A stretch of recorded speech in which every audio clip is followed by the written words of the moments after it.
ಸಿದ್ದಪ್ಪಾಜಿ ಮಾರು ಮಾರಿಗೆಲ್ಲ ವಾಂತಿ ಬೇದಿ ಮಾರಮ್ಮನ ಅಳುಗುರು ಕೊಟ್ಟು ಬಿಟ್ರೆ 7 ಜನ ಪಾಳ್ಯಗಾರರು ಬಿಟ್ಟು ಇನ್ನು ಮಿಕ್ಕನಾದವರಿಗೆಲ್ಲ ಹಿಂದೆ ಬೇದಿ ಕೊಡ್ತೀನಿ, ಮುಂದೆ ವಾಂತಿ ಕೊಡ್ತೀನಿ, ಅವರ ಆರಗತ್ತೆ ಅಡಿಲಿ ತೊಳೆ ಬಿಡ್ತೀನಿ ಸಬಾಷ್. ಅದು ಅಲ್ಲದೆ 7 ಜನ ಪಾಳ್ಯಗಾರರು ಕೂತು ಮಾತನಾಡ್ತಾರೆ.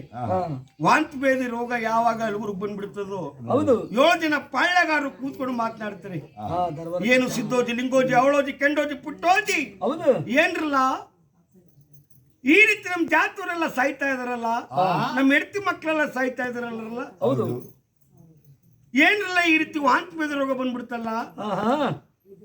ಮಳವಳ್ಳಿ ಪೇಟೆ ಒಳಗಿದ್ದಾರಂತೆ ವೈದ್ಯಗಾರರು ಪಂಡಿತರು.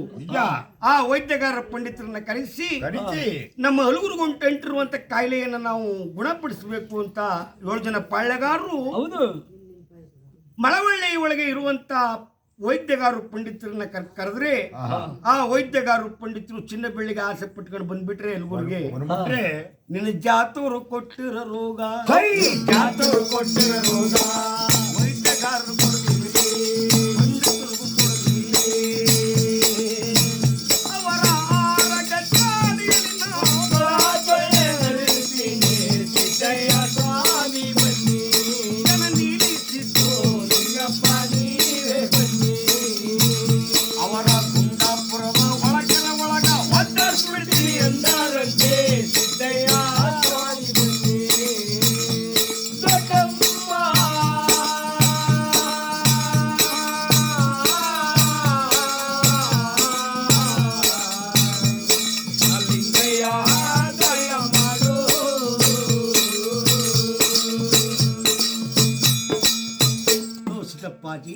ನಿನ್ನ ಜಾತರು ಕೊಟ್ಟಿರೋ ರೋಗವನ್ನ ವೈದ್ಯಗಾರರು ಕೊಡ್ತೀನಿ, ಪಂಡಿತರಿಗೂ ಕೊಡ್ತೀನಿ, ಅವರ ಗುಂಡಪ್ಪರದ ಒಳಕೆರೆ ಒಳಗೆ ಒದ್ದಾಡಿಸಿ ಬಿಡ್ತೀನಿ ಅಂದ್ರಂತೆ. ದೊಡ್ಡಮ್ಮ ನೀವು ಈ ರೀತಿ ಅಂದ್ಮೇಲೆ ಅಲ್ಲಿಗೆ ಹೋಗ್ತೀನಿ ದೊಡ್ಡಮ್ಮ.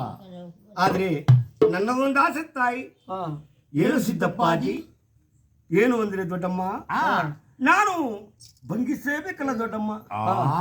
ಏನು ಸಿದ್ದಪ್ಪಾಜಿ ಬಂಗಿಸೈತಿ ಏನೋ? ಹೌದು ದೊಡ್ಡಮ್ಮ.